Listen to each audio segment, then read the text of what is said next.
In this video, I'm going to go over the Gauss-Jordan elimination method. This method gets the augmented matrix in row reduced echelon form. On the calculator, you can find that as RREF. This form has ones on the diagonals, zeros below, zeros above, and then in the far right column is the solutions to the system. Okay, let's look at this example. 3 linear equations with 3 variables. First, we need to write it as an augmented matrix.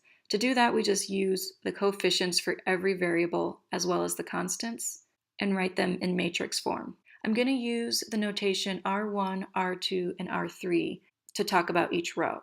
The first thing I want to do is work on the first column. And the first element in the first column should be 1, which it already is.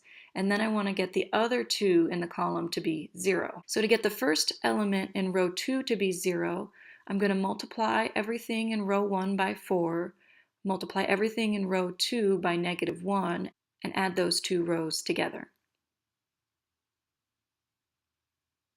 And then my new row 2 will be 0, -2, 16, and 70. And then I want to get the first element in row 3 to be 0. So to do this, I'm going to multiply everything in row 1 by 2 and add it to row 3. This gives me 0, -5, 13, and 40. And this is going to be my new row 3. So once I finish that, I'm going to rewrite my matrix, substituting in the new rows 2 and 3.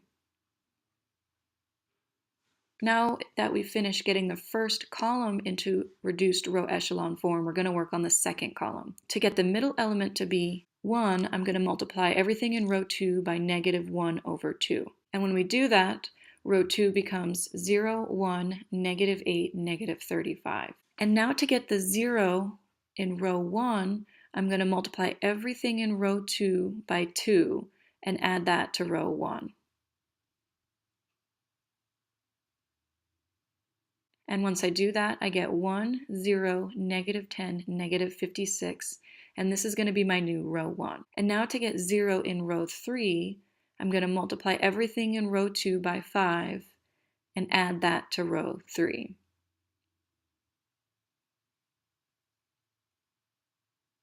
And that gives me 0, 0, -27, -135. And now I'm going to substitute into my matrix this new row 1 and new row 3. Now we have to finish this by completing the third column. For this column, we need the bottom element to be 1 and zeros above that. To get the bottom element to be a 1, I'm going to multiply everything in row 3 by -1 over 27. And that gives me 0, 0, 1, 5. To get a 0 in row 1, I'm going to multiply everything in row 3 by 10 and add that to row 1.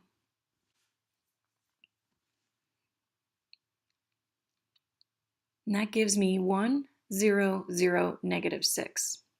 To get a 0 in row 2, I'm going to multiply everything in row 3 by 8 and add that to row 2. And that gives me 0, 0, 0, 5.